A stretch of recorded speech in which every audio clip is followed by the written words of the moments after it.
무릎은 일상생활에서 많이 사용하는 관절 중 하나죠.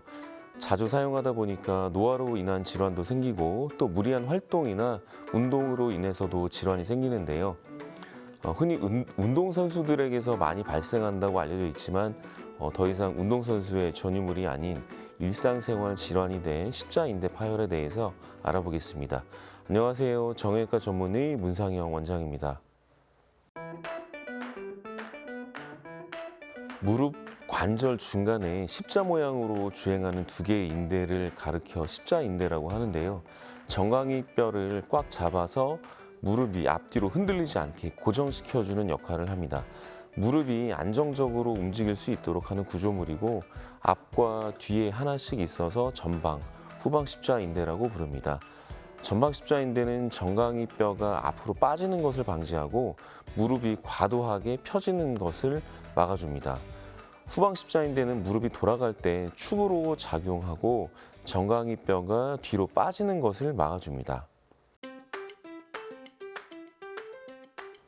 십자인대가 정강이뼈를 앞뒤로 빠지는 걸 막아주고 무릎의 안정성을 유지해주는 역할을 하다 보니까 무릎이 뒤틀리는 힘이 많이 가해지는 운동을 하게 되면 자주 손상을 받게 됩니다. 축구나 농구, 스키 등의 운동이 대표적으로 무릎에 뒤틀리는 힘이 가해지는 운동들입니다.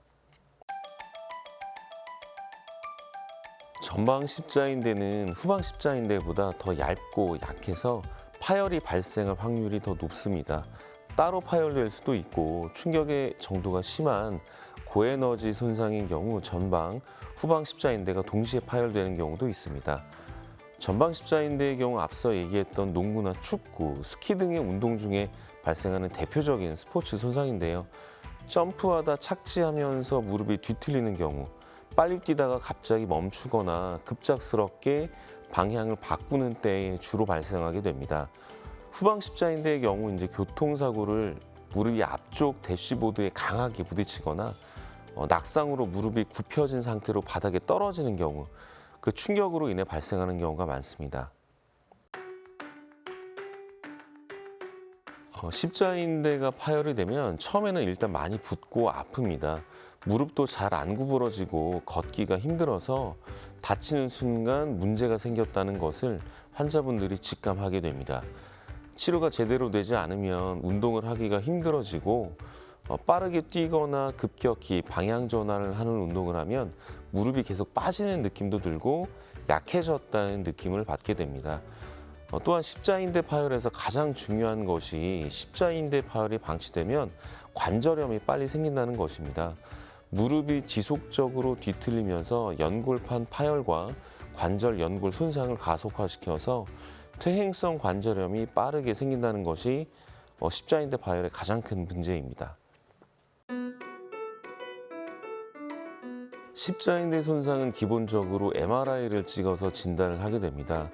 부분 파열인지 혹은 완전 파열인지, 동반된 인대 손상이나 연골판 손상은 없는지, 미세골절이 동반되어 있는지를 세밀하게 봐야 하는데 MRI가 가장 정확하고 기본적인 검사라고 할 수 있습니다.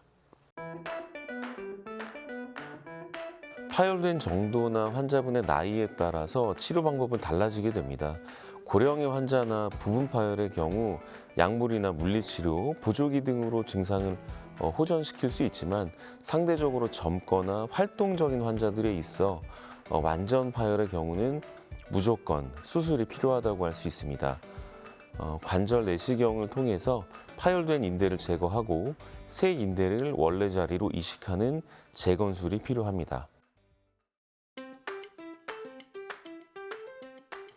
재활에 정해진 정답은 없습니다만 일반적으로 수술 후 첫 2주간은 무릎을 끝까지 펴는 게 가장 중요합니다. 무릎이 다 안 구부러지면 일상생활에 약간 불편할 뿐이지만 무릎이 다 안 펴지면 걸을 때마다 절뚝이기 때문에 무릎은 2주 내로 반드시 끝까지 펴야 합니다. 그 이후 점진적으로 무릎을 구부려서 수술 후 약 6주, 늦어도 2개월 내로는 무릎을 끝까지 구부리는 것이 좋습니다. 수술 후 약 6주까지는 목발과 함께 보조기를 차며 다리를 땅에 대지 않는 것이 좋습니다. 이후 3개월까지 목발 떼고 걷는 연습을 하게 되고요. 3개월이 되면 보조기와 목발을 떼게 됩니다. 가벼운 저항을 이겨내는 근력 운동을 시작해서 수술 후 6개월이 되면 일반적인 운동은 가능하고 격렬한 운동은 9개월 이후에 하는 것이 좋겠습니다. 사실 십자인대 파열은 의도치 않게 생기는 것이기 때문에 예방하는 게 쉽지 않습니다. 다만 평소에 허벅지 근력 운동을 통해서 무릎 주변의 근육을 강화하고 운동 전에 충분한 스트레칭을 통해서 근육을 부드럽게 이완시켜서 유연성을 키워준다면 십자인대 손상의 가능성을 줄여줄 수 있겠습니다.